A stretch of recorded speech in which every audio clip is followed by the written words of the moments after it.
I'm Neetha Bidway, and this is Good Revenue. Welcome to Wins, Fails, and the Future of AI. We're going to do some updates on NVIDIA, Google. We'll talk about persistent hallucination rates and the AI bubble. And then we'll wrap up with some sense of what is coming next in terms of AI chip development and new world models. If you're new, this is a fact-based show, and we always have links and resources to everything we talk about, which you can find in the show notes. Hit the subscribe button, and let's jump right in. We'll start with wins. NVIDIA had a great quarter. They just posted Q3 profit of $31.9 billion. That's up 65% year over year. They also posted record Q3 revenue of $57 billion, which is up 62% year over year. NVIDIA now dominates 90% of the AI GPU market, but they might have some competition on the horizon. Google just launched Gemini 3, and this is a big deal for three reasons. First of all, Gemini 3 is great at complex reasoning. That includes things like math and multimodal tasks. So that makes it differentiated from some of the other models out there. Second, Gemini 3 is a clear shift from a chatbot approach to what is called completion AI, meaning that the model is using context to be able to eventually complete tasks autonomously. And third, and this is the one that might be challenging for NVIDIA, Google did all of this with its own TPUs. So it's a different type of chip from NVIDIA's GPUs. And this could be a real competitive threat to NVIDIA's dominance of the AI chip market. Strong and wrong continues to be a real problem for many LLMs. And this is a problem in which LLMs are hallucinating or they're confidently wrong. So they'll tell you something with a lot of emphasis, but the information is not accurate. Gemini 3 is the leader in factual accuracy at 53%, which seems low, but it really is the high watermark. Unfortunately, their hallucination rates of 88% are very high. The next contender is Claude 4.1 Opus with a factual accuracy rate of about 45% and a hallucination rate, which is on the lower end at 32%. Next, we have GPT 5.1. They're about 50% accurate with a 70% hallucination rate. And then Grok is at about a 62% rate of hallucinations. In addition, some of the older models of Google's Bard had hallucination rates of as high as 90% when it came to difficult academic questions. And one of the other offenders that has real challenges is DeepSeek's LLM. Their hallucination rate is over 80% in most cases, according to a new study published recently in Nature. The real thing to keep in mind here is that it's important for us to have independent benchmarks and assessments here because there are trade-offs inherent in all of these LLMs. As you dial up factual accuracy, that also seemingly dials up hallucinations. And the researchers and model builders have not been able to solve for both of these problems at the same time as of yet. The AI bubble has been dominating the news cycle the last couple of months. I think everyone is really concerned about the level of investment and spending. And when you do a look back to see what those investments look like, it's hard not to have some serious questions. Now, the latest news is actually one of the smaller investment deals. Anthropic just announced a $45 billion partnership with NVIDIA and Microsoft. It's very clear that Microsoft and NVIDIA are looking to diversify beyond their prior relationships with OpenAI. In this deal, Anthropic has committed to buying $30 billion of Microsoft's Azure cloud services over time as well. Now, let's take a quick look back at what the funding commitments have been across all of the major players and stakeholders. The elephant in the room is Stargate. That is a $500 billion commitment. It involves OpenAI, SoftBank, Oracle, and others. And this is a plan to spend that money over 4 years to build 20 or more data centers with at least 10 gigawatts of capacity. So it's a massive, massive investment.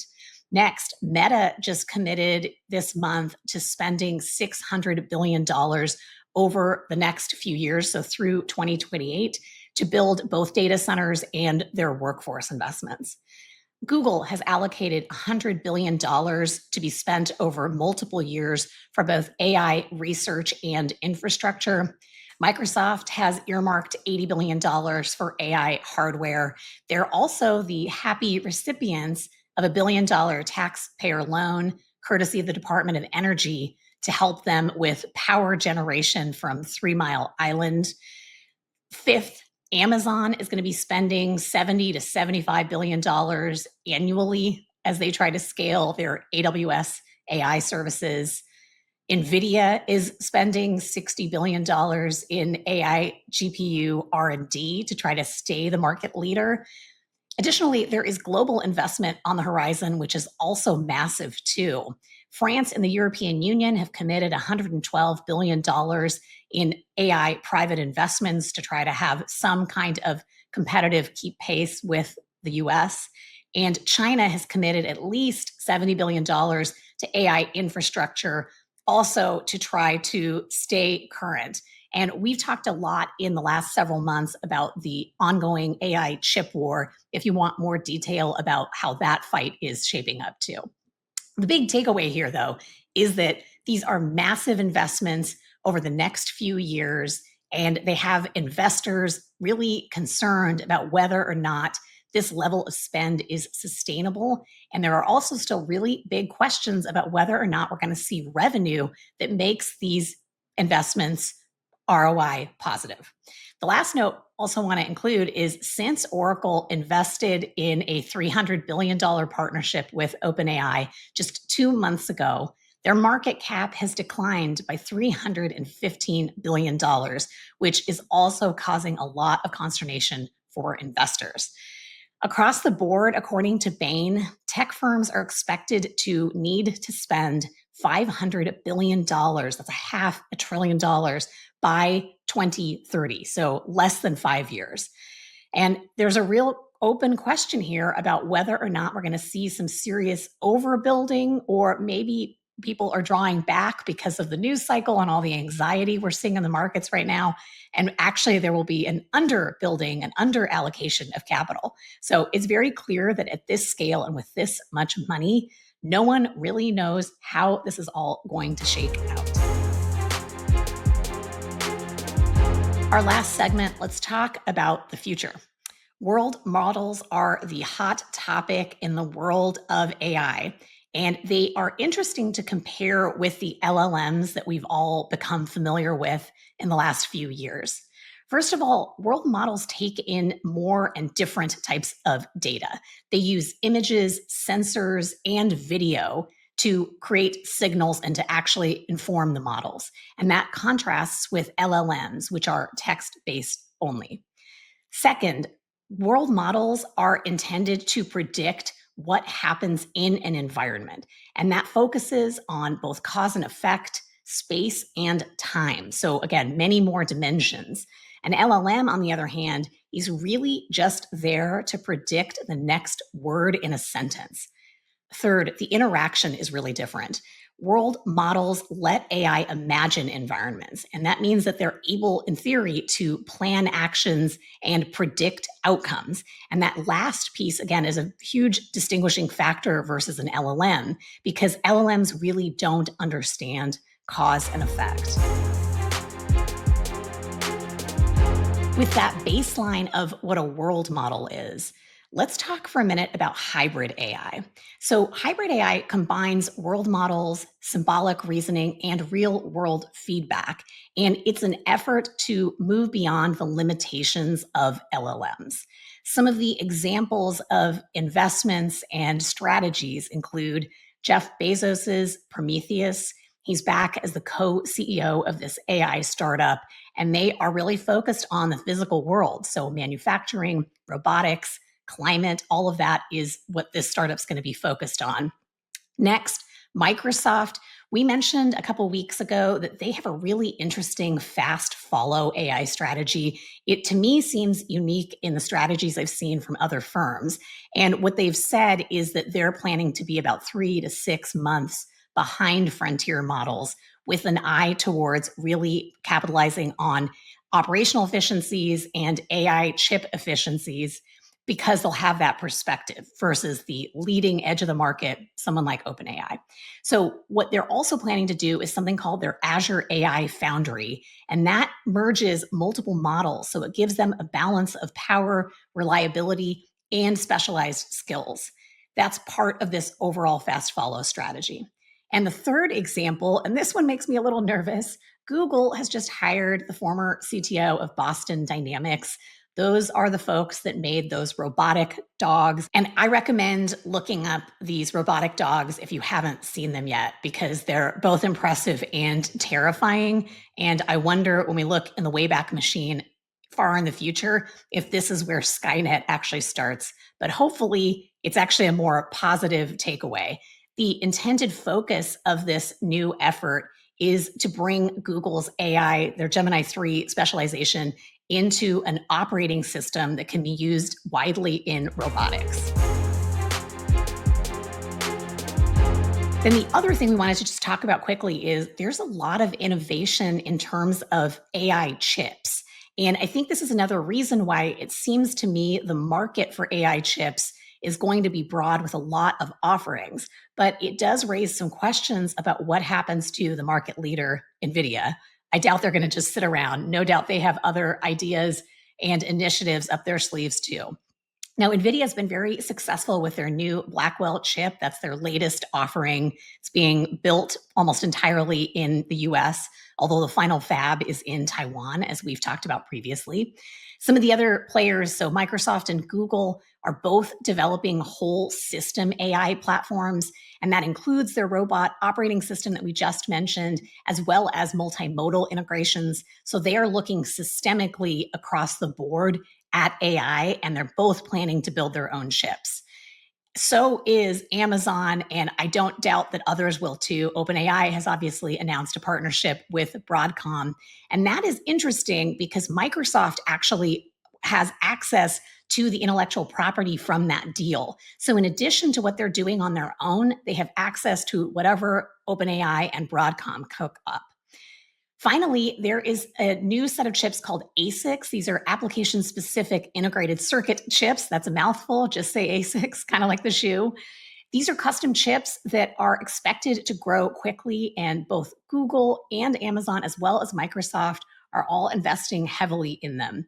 And it seems like the trend here is really towards specialization of workloads, which makes a lot of sense and likely is going to drive some efficiency over time.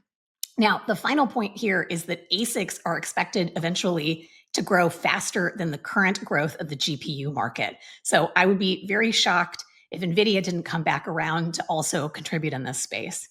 And the last big company is AMD, obviously a big competitor to NVIDIA. They also make GPUs. And in addition, they've been partnering with the Department of Energy to build AI supercomputers. And they're also collaborating with IBM on quantum computing. So they're also looking for ways to differentiate and to build durable competitive advantage. Finally, there is some interesting innovation in the on device AI chips coming out from both Apple and Qualcomm. So, even though we only talk about NVIDIA and their GPUs in 2025, it is very clear that all the top stakeholders in tech and AI have their eyes on building a more competitive landscape.